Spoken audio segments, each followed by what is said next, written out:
मनोबल हो तो कुछ भी असंभव नहीं। पृष्ठ 24 से पढ़कर सुनाते हैं। पुस्तक देखन में छोटे लगें, घाव करें गंभीर, भाग 3। लेखक श्री राम शर्मा आचार्य। आइए सुनते हैं। दक्षिणी इटली के एक छोटे से गांव में जन्मे दुबले पतले एवं आत्महीनता से ग्रसित व्यक्ति का नाम है एंग्लो सिसिलियानो। एंग्लो सिसिलियानो 11 वर्ष की अवस्था में मां अपने बेटे के स्वास्थ्य के प्रति चिंतित थी कि उसका पुत्र मनुष्य होते हुए भी आत्मबल को जान नहीं पा रहा, फलतः बीमार रोगी सा जीवन बिता रहा है। एंग्लो उसी बीच स्वास्थ्य के कारण इतना परेशान हो गया कि मां को उसकी समुचित चिकित्सा कराने ब्रुकली आना पड़ा। फिर भी वह आश्वस्त ना हो सका। चिंता इस कदर बढ़ी कि अब तो मरना है। चिंता इस कदर बढ़ी कि अब तो मरना है। इस उछलने कूदने वाली उम्र में 15 किलोग्राम का बालक घर की सीढ़ियां चढ़ने में समर्थ था एवं विवशता अनुभव करने लगा। पीला मुरझाया सा, खिन्न शिथिल अंग प्रत्यंग एवं निष्प्राण दिखने वाला शरीर दिन पर दिन कमजोर होता जा रहा था। हैलोवीन में पढ़ते समय एक दिन एक मित्र के धीरे से धक्का देते ही वह गिर पड़ा। जोरों से चोट लगी। बेचारा परेशान था अपने स्वास्थ्य के कारण। सोचने लगा, ऐसा क्या हो गया? क्या ऐसा ही गया गुजरा अपाहिज अपंग के समान जीवन गुजारना होगा, जबकि मेरे अंग प्रत्यंग सभी सही हैं, किंतु मना स्थित ने पलटा खाया, जिससे समूचा जीवन क्रम प्रभावित हुआ। जब वह अपने मित्रों के साथ ब्रुकली में म्यूजियम देखने गया तो हरक्यूलिस की प्रतिमा को ध्यान से देखने लगा। अन्य मित्र जहां दूसरी चीजों का अवलोकन करने एवं आनंद लेने में मस्त थे, वहीं एंग्लो अपने भावी जीवन का ताना बाना बुनने में व्यस्त था। प्रतिमा को देखकर विचार उभरा कि क्या मनुष्य इतना बलवान हो सकता है? पुष्ट मांसपेशियों के रूप में अपने आप को विकसित कर सकता है? अंतर ने झकझोरा, मूर्ख, क्या यह संभव नहीं है? पुरुषार्थ तो करो, पुरुषार्थ तो करो, विचारों को कर्म के रूप में तो बदलो। विचार मंथन चलता रहा। एक सप्ताह बाद उसने अपना जीवन क्रम परिवर्तित करने का निश्चय किया और जुट गया हरक्यूलिस स्वस्थ एवं शक्तिवान बनने में, हष्टपुष्ट मांसपेशी तैयार करने में। इस अवधि में डंबल एवं खींचने वाले अनेक प्रकार के उपकरण मंगाकर व्यायाम करना आरंभ कर दिया। एक दिन उन्होंने चिड़ियाघर में शेर को देखा कि किस तरह मिस्टर टाइगर अपनी मांसपेशियों को मजबूत करता है, और अनुभव किया कि मांसपेशियों से पीटना ही वह उपाय है। सो उसने अपने हाथ पैर उंगलियों एवं दूसरे अंगों को अस्त्र बना लिया और शरीर की मांसपेशियों को शत्रु। फिर इसी भावना से शरीर को पीटने का अभ्यास उसने नित्य बनाया। इस कठोर परिश्रम एवं अध्यावसाय से उसका वजन अपने सबसे स्वस्थ मजबूत मित्र टर्मिनेटर से ठीक दुगना हो गया।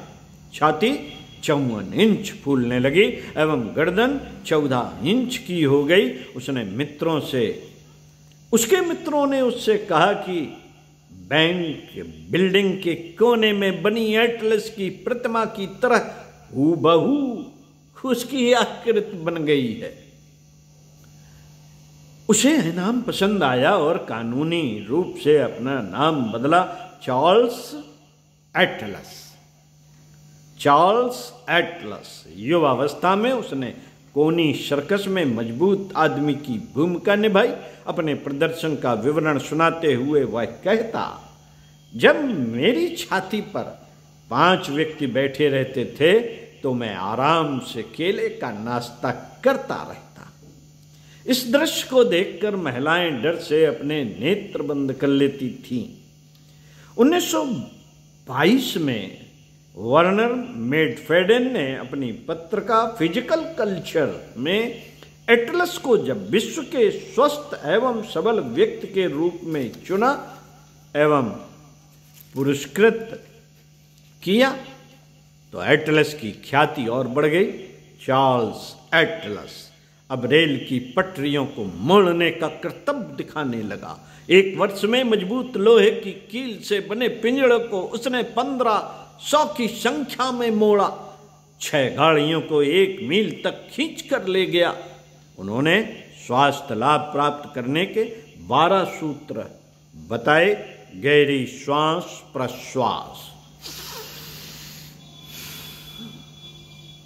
प्राणायाम के साथ प्रगाढ़ भावना, अपनी मांसपेशियों को सक्रिय करना, नियमित व्यायाम, शिथिलीकरण, इंद्रिय संयम, ब्रह्मचर्य पालन। यह तो विधेयात्मक पक्ष हुए। उन्होंने शराब पीने, मांस खाने, धूम्रपान करने, भौतिक ऐषणाओं में लिप्त रहने एवं तामसिक भोजन ग्रहण करने जैसे निषेधात्मक पक्षों से विलग रहने का भी निर्देश किया। पास आए लोगों से प्रायः एटलस कहा करते थे, स्वच्छ रहो, अच्छा सोचो एवं व्यर्थ के बाह्य प्रदर्शन में मत पड़ो। व्यापारियों से कहते थे, गरीबों का शोषण मत करो, स्टॉक को बांटो एवं धन संपत्ति बटोरने की फिराक में मत रहो। यही है स्वस्थ रहने का आधार।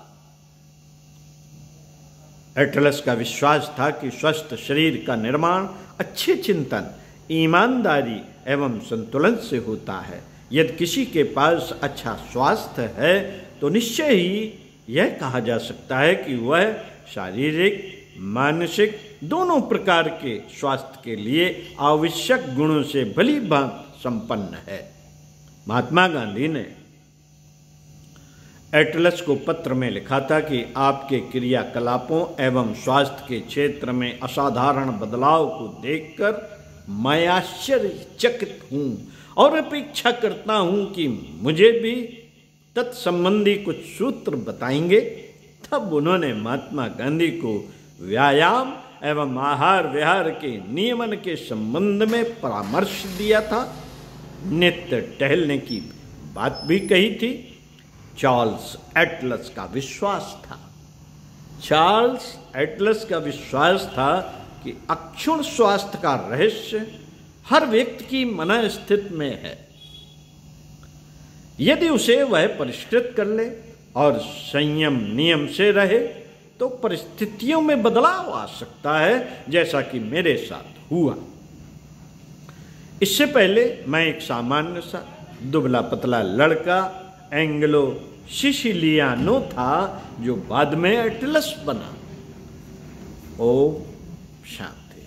तो साथियों, पढ़ते रहिए कुछ अच्छा और स्वस्थ रहिए, व्यस्त रहिए, मस्त रहिए, सलाह लीजिए और सम्मान दीजिए। इन्हीं शब्दों के साथ मिलते हैं आपको इसी पुस्तक की एक और विषय पर। मेरी आत्मा की पवित्रता मुझे स्वर्ग ले जाएगी। ओम शांति।